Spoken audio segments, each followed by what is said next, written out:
देश का सवाल में बात करेंगे ब्रिक्स की। रूस के कजान में 16वां ब्रिक्स शिखर सम्मेलन चल रहा है। रूस और यूक्रेन जंग के बीच ब्रिक्स समिट में मोदी और जिनपिंग की मुलाकात पर दुनिया की निगाहें कल से लेकर अभी तक। जो पीएम मोदी और चीन के राष्ट्रपति शी जिनपिंग के साथ उनकी तस्वीरें आई हैं, उसने दोनों देशों के बीच 4 साल से रिश्तों में जमी बर्फ के पिघलने का संकेत तो दिया है। जाहिर है दोनों देशों के बीच संबंधों में सुधार से रिश्तों के नए युग की शुरुआत होगी। 4 साल पहले गलवान में चीन के सैनिकों की घुसपैठ के बाद हालात बेहद तनावपूर्ण बने हुए थे। ब्रिक्स समिट में जिस तरह से मोदी, पुतिन और जिनपिंग के हर मौके पर एक साथ दिखे हैं, उसने भारत, रूस, चीन के रूप में नई ताकत का इशारा दिया है। जाहिर है पश्चिमी देशों के लिए ये तस्वीरें परेशान करने वाली हो सकती हैं। ब्रिक्स समिट में प्रधानमंत्री मोदी ने समूह में शामिल हुए नए देशों का स्वागत करते हुए कहा कि नए सदस्यों के साथ ब्रिक्स की जो ताकत उभरी है वो दुनिया की 40% आबादी और करीब 30% इकोनॉमी का प्रतिनिधित्व करती है। नए स्वरूप में ब्रिक्स $30 ट्रिलियन से भी ज्यादा की इकोनॉमी बन गई है। मोदी ने आतंकवाद के खिलाफ एकजुट होने का भी संदेश दिया है।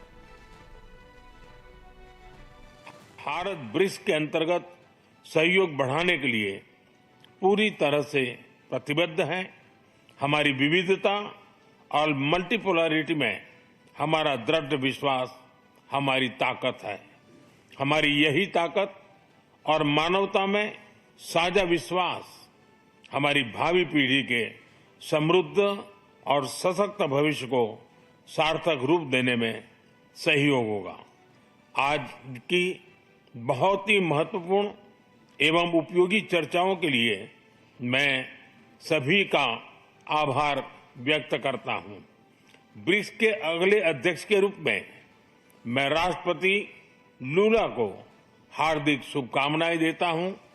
भारत आपकी ब्रिक्स अध्यक्षता की सफलता के लिए अपना पूरा सहयोग देगा। ब्रिक्स के सभी देशों में इंफ्रास्ट्रक्चर के निर्माण पर विशेष रूप से बल दिया जा रहा है। भारत में मल्टी मॉडल कनेक्टिविटी को तेजी से बढ़ाने के लिए हमने गति शक्ति पोर्टल बनाया है। इससे इंफ्रास्ट्रक्चर विकास के लिए इंटीग्रेटेड प्लानिंग और इम्प्लीमेंटेशन में मदद मिली है और लॉजिस्टिक कॉस्ट कम हुई है।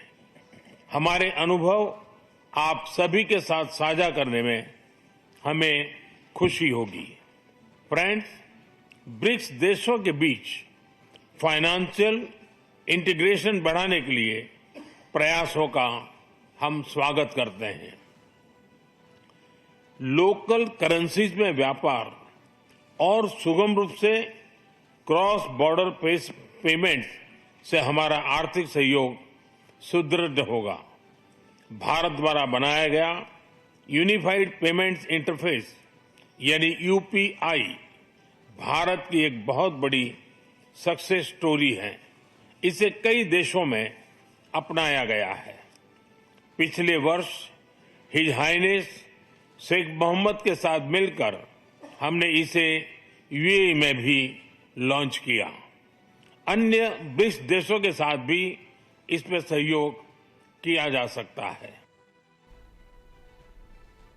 और देश का सवाल में हम जो सवाल आज उठा रहे हैं वो ये हैं कि ब्रिक्स में मोदी जिनपिंग की मुलाकात के क्या मायने हैं। क्या मोदी जिनपिंग मुलाकात के बाद एलएसी पर तनाव कम होगा, जिसकी शुरुआत भी हुई है। क्या भारत और चीन के बीच व्यापार में और तेजी आएगी। भारत, रूस, चीन की दोस्ती का पश्चिमी देशों पर क्या असर पड़ेगा।